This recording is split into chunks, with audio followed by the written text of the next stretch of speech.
अस्सलाम वालेकुम, कैसे हैं स्टूडेंट्स आप लोग। अच्छा जी, हम IAS 16 पढ़ रहे हैं। हमने मेजरली इसको कवर कर लिया है, तो अब इसमें कुछ छोटी छोटी चीज़ें रहती हैं वो डिस्कस करते हैं। हमने मेथड ऑफ अकाउंटिंग देखे, method of depreciation method of depreciation हमने दो मेथड्स ऑलरेडी पढ़ लिए हैं। एक पढ़ा हमने स्ट्रेट लाइन मेथड और दूसरा आपने पढ़ा है रिड्यूसिंग बैलेंस मेथड। ठीक है जी, ये दो मेथड हमने डिटेल में पढ़े और यही पेपर में रेपिटेटिवली आते हैं, और एग्ज़ाम में भी यही आते हैं और प्रैक्टिकल लाइफ में भी यही पूछे जाते हैं। अच्छा जी, ये दो मेथड तो हमने पढ़ लिए। आज पढ़ते हैं इसका तीसरा method, that is output method, output और सर्विस आवर। इसके अलावा एक और मेथड है, इसको कहते हैं सम ऑफ ईयर्स डिजिट मेथड। ठीक है जी, ये चार मेथड्स हैं। इनमें से पहले दो हम पढ़ चुके हैं, तीसरा आज देखते हैं आउटपुट और सर्विस आवर्स मेथड क्या है। ये देखिएगा प्लीज़। इसमें डेप्रिसिएशन कैसे कैलकुलेट करते हैं। Depreciation is equal to depreciable amount, इसको डिवाइड करना है टोटल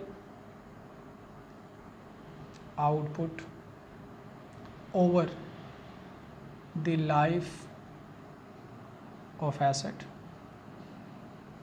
ठीक है जी, इसको मल्टीप्लाई करना है आउटपुट फॉर द ईयर्स, तो हमारे पास डेप्रिसिएशन आ जाएगी। अब यहाँ पे टाइम फैक्टर का कॉन्सेप्ट नहीं है। कॉन्सेप्ट क्या है इस मेथड का, देखिए कहता है आउटपुट मेथड, यानी एक फॉर एग्जांपल प्रिंटर है, उस प्रिंटर की लाइफ है कि उसने पूरी ज़िंदगी में 1,00,000 फ़ोटोकॉपीज़ निकालनी है। ठीक है जी, अब उस प्रिंटर की डेप्रिसिएशन कैसे चार्ज करेंगे हम। वो जो उसने पूरी लाइफ में 2 साल में 1,00,000 कॉपीज़ निकालनी है, वो है टोटल आउटपुट उसकी, कि उसने अपनी ज़िंदगी में सिर्फ इतनी ही कॉपीज़ करनी है, नंबर 1। नंबर 2, इस साल में उसमें से कितने प्रिंट लिए गए, कितनी कॉपीज़ की गई, वो इस साल के आउटपुट है। ठीक है, तो ये amount total depreciable amount, total उसकी लाइफ पे आउटपुट जो उसकी प्रोडक्शन है, मल्टीप्लाई बाई इस साल में कितनी प्रोडक्शन हुई, तो वो एक्सपेंस चार्ज हो जाएगा। ठीक है जी। तो डेप्रिशिएबल अमाउंट का हमें पता है, what is depreciable amount. Depreciable amount is equal to cost minus residual value, this is my depreciable amount. तो डेप्रिशिएबल अमाउंट को डिवाइड करना है टोटल प्रोडक्शन से, जो over the life of the machine, over the life of asset है, और multiply कर देना है कि जिस साल की डेप्रिसिएशन कैलकुलेट करना चाहते हैं, इस टोटल आउटपुट में से उस साल में कितनी आउटपुट हुई है, तो उसकी कॉस्ट एलोकेट हो जाएगी। ठीक है जी, एक क्वेश्चन से देखते हैं, साथ मेथड है। एक ही सवाल आया पास पेपर में, देखिएगा प्लीज। आया ऑटम 2002 में 4 मार्क्स के लिए। रिक्वायरमेंट में कहता है द यूजेज मेथड है। इंट्रोडक्टरी पैराग्राफ देखिएगा, कहता है a business purchase a machine costing 1.12 million on April 1, 2002. The machine can be used for total of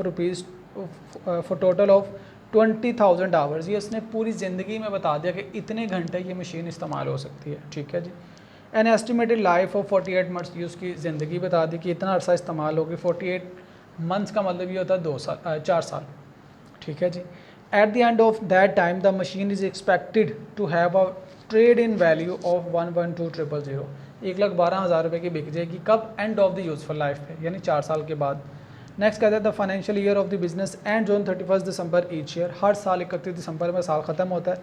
it is expected that machine will be used for, अब ये machine का इस्तेमाल बताया कि 2002 में 4,000 घंटे इस्तेमाल हो गए।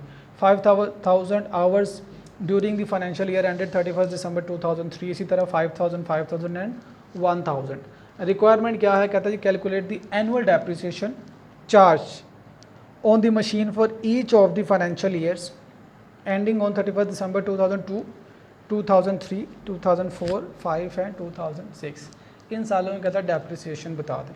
ठीक है जी, देखिएगा जी, डेप्रिशिएबल अमाउंट कैसे कैलकुलेट करेंगे।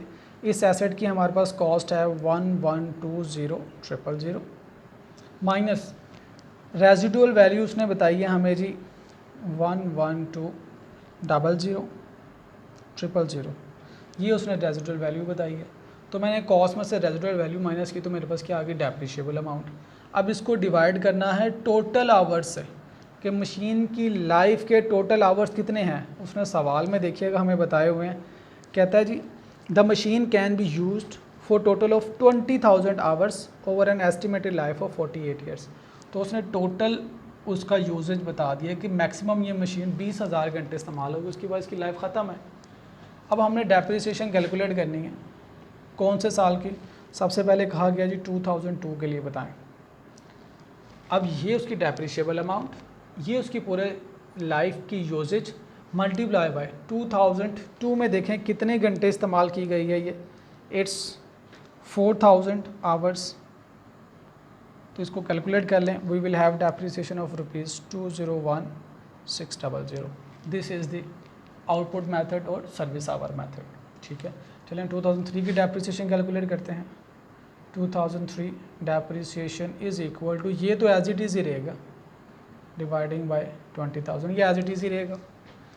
डेप्रिशिएबल अमाउंट डिवाइडिंग बाय 20,000, ये एज इट इज़ रहेगा, मल्टीप्लाई बाय, अब देखें 2003 में कितने घंटे इस्तेमाल की गई है, 5,000। तो इसकी डेप्रिसिएशन आ जाएगी हमारे पास, इट विल बी 252,000। मुश्किल है जी। अब यहाँ पे याद रखने वाली बात क्या है, इन दोनों मेथड्स में नो टाइम फैक्टर। ठीक है जी, और इसमें कंसीडर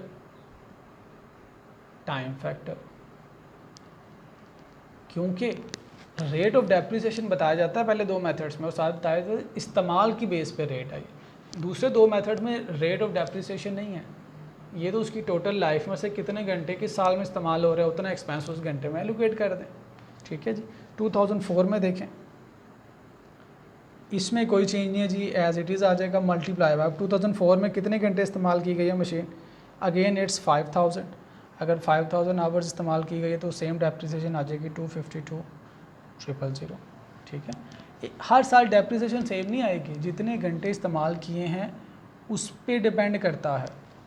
ठीक है, नेक्स्ट देखिएगा 2005, ये एज इट इज़ आ जाएगा। देखिए 2005 में कितने घंटे इस्तेमाल की गई है, अगेन इट्स 5,000 आवर्स। तो हमारे पास जो डेप्रिसिएशन आएगी दैट इज़ 252,000। नेक्स्ट देखिएगा 2006 में, ये एज इट इज़ आ जाएगा, मल्टीप्लाई बाय कितने घंटे इस्तेमाल की गई है, इट्स 1,000 आवर्स। ये हमें सवाल में गिवन है जी। ठीक है जी, अब इसकी डेप्रिसिएशन कैलकुलेट करेंगे, वी विल हैव 50400। तो ये था डेप्रिसिएशन का मेथड जो सिर्फ एक दफ़ा पास पेपर में आया 2002 में, उसके बाद नहीं कभी आया। तो अब मेरा ख्याल आप 7वीं 8वीं क्लास में होंगे। अच्छा जी, तो मेथड क्या है, आउटपुट मेथड, कि ये मशीन है, मशीन की टोटल आउटपुट कितनी है, ये मशीन हमने 1,12,000 की खरीदी, ईयर एंड पे, लाइफ के एंड पे 48 मंथ्स कंप्लीट होने के बाद इतने की बिक जाएगी। तो हमने कितने फ़ायदे उठाए, दैट इज़ डेप्रिशिएबल अमाउंट, और फ़ायदा कितना है 20,000। तो इसको जब इस पर डिवाइड करेंगे तो आपके पास 1 यूनिट का बेनिफिट आ जाएगा कि 1 यूनिट प्रोड्यूस करने से हमें इस मशीन से कितना बेनिफिट हो रहा है। और हमने पहले साल में 4,000 यूनिट बनाए, 4,000 घंटे इस्तेमाल किया, तो इतना बेनिफिट पहले साल में हमने इस मशीन से उठाया। जितना बेनिफिट हमने इस मशीन से लिया उतना उसको एक्सपेंस में चार्ज कर दें एज ए डेप्रिसिएशन। तो ये इस मेथड का कॉन्सेप्ट था जी, कोई मुश्किल नहीं है। याद क्या रखना है, सिर्फ एक ये फार्मूला याद रखना है, depreciable amount dividing by total output या टोटल लाइफ और आवर्स ऑफ द मशीन और asset over the life of asset. ठीक है जी, depreciable amount dividing by total output या total usages of the machine over its life, multiply by जिस साल की डेप्रिसिएशन आपने कैलकुलेट करनी है उस साल की प्रोडक्शन से मल्टीप्लाई कर दें। अगर उसने आवर्स बताए जैसे इस सवाल में यूजेज है, तो उस साल में जितनी मशीन यूज़ हुई है उससे मल्टीप्लाई कर दें, you will have depreciation of that particular year. पहले साल में देखिए हमने 4,000 से मल्टीप्लाई किया, फिर 5,000, 5,000, 5,000 एंड 1,000। ये बेस क्या है, सेम है। तो हमने याद क्या रखना है, आउटपुट फॉर द ईयर, जिस साल की डेप्रिसिएशन कैलकुलेट करनी है उसी साल के आउटपुट या कंजम्पशन से आपने मल्टीप्लाई करना है। ठीक है जी, थैंक यू।